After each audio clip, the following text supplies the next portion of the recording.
deflected off stones has certainly changed the course of today's game. And in the end, the Blues have been simply blown away. The final score at the Emirates, quite extraordinary scoreline. Arsenal 5, City 1.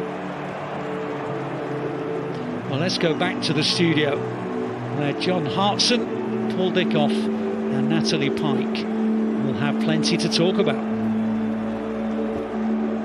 Yeah, I've got lots to talk about, but clearly not as much as Gabrielle has to talk about. What's he doing there, speaking to Mateus Nunes?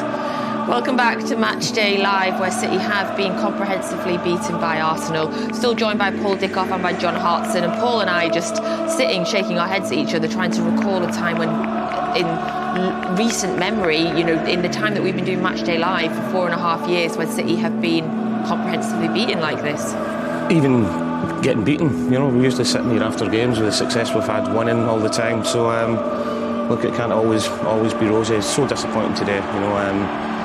Especially at the start of the second half, where we came firing at the traps, got the goal, but then to concede straight away, and then the horrible deflection, and then concede the third goal again. The game was just running away for us after that. But you're right, it's one of them. We're usually sitting here praising how good we've been and talking about pushing on top of the league, winning cups, Champions League games. But yeah, today's disappointing. Yeah, really disappointing. Really disappointing. Really tough day at the office for City today, for both the women and for the men. We've got John Hartson in the studio. Perhaps, John, you can give us a more level-headed assessment of the game. Well, it's not nice sitting here on Man City TV having to call a 5-1 defeat. I can't recall Man City even conceding 5 goals off the top of my head, I'm sure. But I just think City didn't do the fundamentals right today. They really didn't. Just goes to show their one area strike, nobody near him. Got all the time in the world. It's a lovely finish. You can see he started it outside the post and he's brought it back in. It's a nice finish, but you've got to get tighter. All right, you're 4-1 down and it's last minute, but still, you still can't let him have a free shot there. I thought Lewis Skelly's goal, he's the left back. He's able to skip around 2 or 3 Man City defenders. That's not the City I know. Normally you get tackles in, you get blocks in, and he's able to have that free strike on Ortega's goal. But as I said, I just don't think they stayed with Arsenal. I thought Arsenal overpowered them. They were physically stronger. And when Haaland got City back in the game, not long after half-time, with a powerful, brilliant header from Haaland, within 2 minutes, Partey's gone up the other end.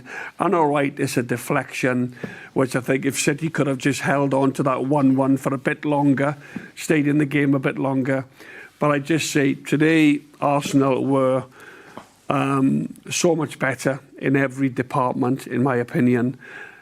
Just looked as if they were really hungry for a win, for a result. They knew what it meant, you know, to get close to Liverpool. Liverpool will probably win the league, but Arsenal have to stay in there.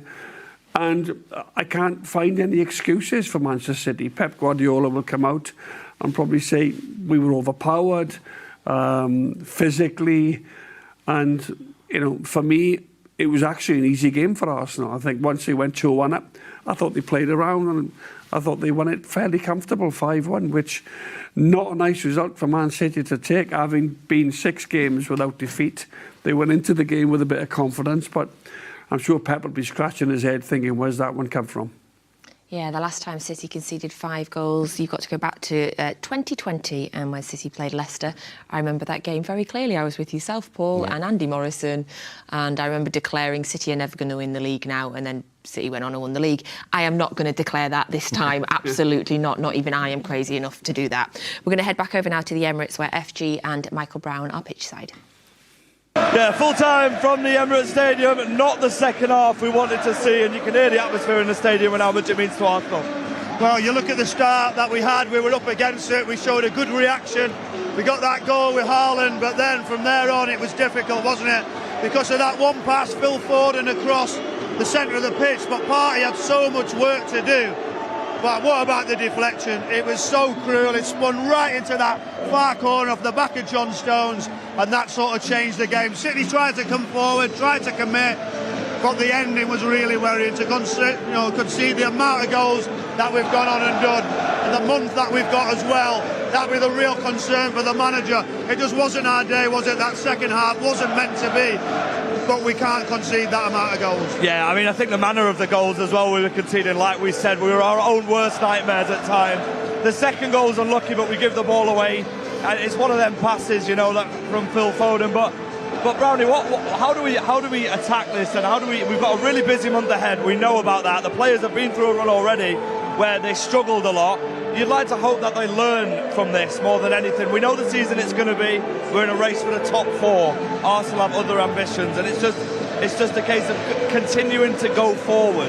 Well, we're fragile. I think that's what we are as a group of players conceding those amounts. Is what is worrying. Later on in second half, people are still running over us, and the fight, the determination there. Over the next few weeks, when we get more players fit and available, it's going to get better. It's a big month of football, but you have to go back to basics, FG. You've got to say, right, how do we keep a clean sheet? How do we find that answer? And in the big games, we're going to have to get tighter because the attacking threat that we've got. Listen, Arsenal were good in that second half. They were bright, they were alert. There's some really good forward runs, and they had some quality. And in the breakaways, they were clinical. I think that was the difference. So, listen, it'll be a real disappointing dressing room. But they'll keep fighting, they'll keep having that belief. And you've got to take it times when you're not on top of the game. These are the type of results when you go away to your sort of title contenders, that can happen. Yeah, 5-1 here from the Emirates if you didn't hear the man instead. But I mean, we've got Leyton Orient next in the FA Cup. It's a nice break away from the Premier League and another opportunity to try and win a trophy this season. Yeah, the FA Cup, we're looking forward to that. A nice change. It's been so long since we've gone to Leyton Orient, so it'll be a different game. It will be a change, but you go into the week and you go, well, we've got Real Madrid as well coming very quickly in between, with Newcastle as well, Liverpool, Spurs. We can carry on. But your next game, you've got to get into training. You've got to try and put that behind. You'll have a look. You'll have a debrief to say, right, what can we do different? What can we do better? But let's get some confidence. I think we've done that in the AFL Cup, haven't we, with Salford? So you go into this game and say, right, let's play as strong as we can and get a positive win, and let's win a trophy. We like the cups. Yeah, absolutely. 4 times in a row this team have won the Premier League, so don't forget that. I mean, it just seems like all things, we can't win it every year essentially, but it's always an emotional roller coaster following this club, and we'll continue to do so. Much love to all the City fans, and much love to the guys in the studio. Me and Brownie are signing out of the Emirates. Thank you to FG and to Michael Brown. Heads down, lads. Get out of the Emirates and get back to Manchester as quick as you possibly can. Thank you to them and to all, of course, always the travelling City fans that are always phenomenal regardless of the result. I don't know about you, but I don't fancy talking about the 5 Arsenal goals. Is there anything either of you would like to say to round up the thoughts on this game? I think you've just got to draw a line under it and move on. You know, they're an experienced group, successful group. They'll be really hurting in there. Is it a good thing that we've not got a midweek game? Sometimes after a defeat like that, the next day you want a game as soon as you can. But a week to prepare for the FA Cup, cup competition, then obviously Real Madrid after that. So the players will be hurting. Pep will be hurting. You know, nothing. I don't think Indy can sit here and try and take any sort of positives out of it, because the players won't themselves, the management won't. Everybody's seen what happened today, but sometimes you get performances like that. Not very often with Man City conceding 5 goals, but you've got to draw a line under it and move on again, because you can't dwell on a performance like that, because they've been few and far between. I agree with Paul. I think you've just got to put this to bed. I'm sure Pep will talk about it. He'll let the players know what he thinks of that performance, and they've got to get ready for a really tough FA Cup tie next week at Orient. You know, you can make a few changes looking at Madrid in midweek, but I wouldn't be going wholesale changes, because Orient will be thinking, well, you know, the powers of Man City coming down. The Orient players will be looking forward to it. It'll be on television, I have no doubt. And the pitch might be a bit bobbly, and they might think there's a bit of a leveler here in the FA Cup. So they've got to make sure they get through the next round of the FA Cup, and they pick a strong enough team to go and win that game against Orient next week. And then, obviously, I would expect some of the big hitters then to be rested and come back for the home tie against Real Madrid. Yeah, so City next up. Saturday is a 12:15 kick-off, and it is, of course, the fourth round of the FA Cup. City taking on Leyton Orient. League One's Leyton Orient. They are currently sitting 6th in the table. They were beaten yesterday 1-0 by Stockport County at home, so County up to 4th, and Leyton Orient in 6th there in League One. Of course, as John says there, Paul, it was always important to win that game. It's always important to win. This club loves the FA Cup. You know, we've had great fortune in the FA Cup over the years. We adore a trip to the Etihad South as well. Given the defeat today and the game on Saturday before the Real Madrid game, how important is it that we go out and make a performance, make a statement next week as well? Yeah, it's hugely important. You know, the FA Cup's something that's been close to the club. You know, we've won it a numerous amount of times. Pep openly says it's one of his favourite cup competitions.